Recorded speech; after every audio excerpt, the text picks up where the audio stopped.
Hey, it's Gene from the AL Network. It's nearly impossible to find great staff. You know, there's a lot of people out there right now that are thinking unemployment is at a record low, never been recorded this low. How in the world am I going to find great caregivers or a great manager for my assisted living home? I hear that all the time, and yet I have excellent managers and excellent caregivers, many of which who have been with me for years. So when I said it's impossible to find, it's not. The key is not just getting a caregiver or a manager, but getting the best ones, the right ones. Attracting them, training them, retaining them is all a part of what we show people how to do. So what are you looking for in a great manager? I was just interviewing somebody today. It was a Skype interview. They live 1,000 miles away. And on that interview, I was asking them questions like, how would you handle this situation? What would you say to this? What do you see as your biggest strength, and what do you see as your biggest weakness? And what I'm looking for is how they respond. And frankly, as I'm looking them in the eye, I'm getting a feel for them. Don't even need to be in the same room. Do they understand what I'm saying? Are they getting it? Do they really have a response? Are they just making it up? So what am I looking for is somebody who is not bossy but takes charge. Somebody who's in control. Somebody who can take a system and implement it. Somebody who is genuinely nice to their family, to their spouse, to their coworkers. If they're the manager, they need to be nice, fair, but firm with their caregivers underneath them. The manager's overseeing them, doing things like hiring and firing, scheduling, giving somebody a day off when they need it, or requiring them to take a day off when they need it. That whole skill, those interpersonal relationships, are the hardest thing of all to teach and train on.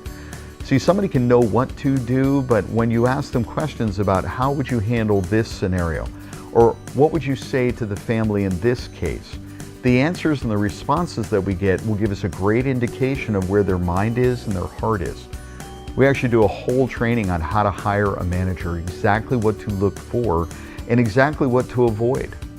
The manager is overseeing the caregivers. They may be a caregiver, but there's much more to it than just the caregiving aspect. There is the HR standpoint, that human resource standpoint with those caregivers, finding them, training them, and retaining them.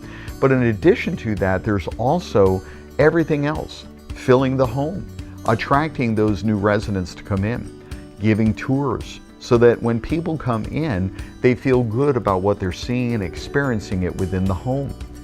Taking care of the relationships between the family and the caregivers. That whole interpersonal relationship between expectations and obligations. Expectations on the family side and the obligations on the caregiver side. So there's so many job skills that we're looking for within a great manager. There has to be some level of detail as well. They have to keep the records, they have to make sure the I's are dotted and the T's are crossed, but there's the human element. So they understand that the ability to communicate with somebody is more important than just dotting an I or crossing a T. Because ultimately we're dealing with people. People who are having their mom or dad being taken care of, or that resident, the mom or dad or grandma or grandpa, receiving that care and making sure they're getting what they want. But sometimes you can't satisfy everybody, and that's part of that training as well. So the manager is a key person in that caregiver. When you really think about a quality caregiver, what I'm really looking for is somebody that can be a great representative for me, for our staff, for our home. They are the face of what you do. They're the ones that are communicating directly with the family, meeting their expectations or not. And if they communicate in a positive, friendly, helpful way, that goes a long way to making the family feel confident that their loved one is being taken care of. So the caregiver, depending on the state, will have certain qualifications and training that they have to meet and so on. Some states it's very minimal. It's a handful of hours in the first 30 days of working at the home. In other states like Arizona, it's much more lengthy. Currently, it's 104 hours of training, with background tests and fingerprint cards and so on.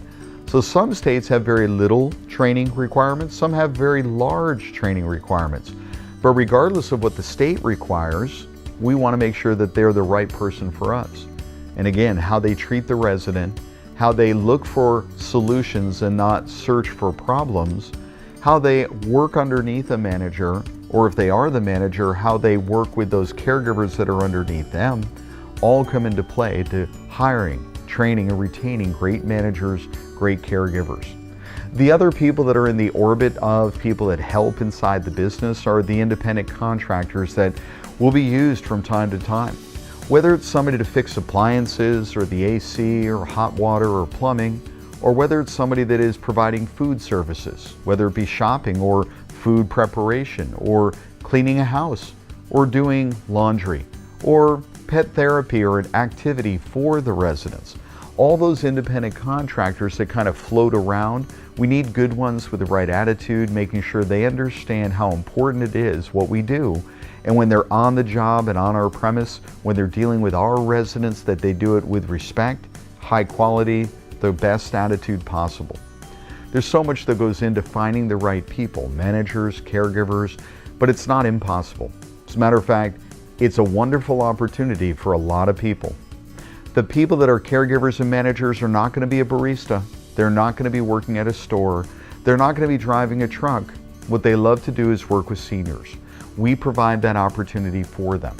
And I want you to think of them as a team member, not an employee, as an asset, not a liability, as something that you're providing them a service, a job, employment, and as well as to your clients, your residents, a service. So it's service-oriented.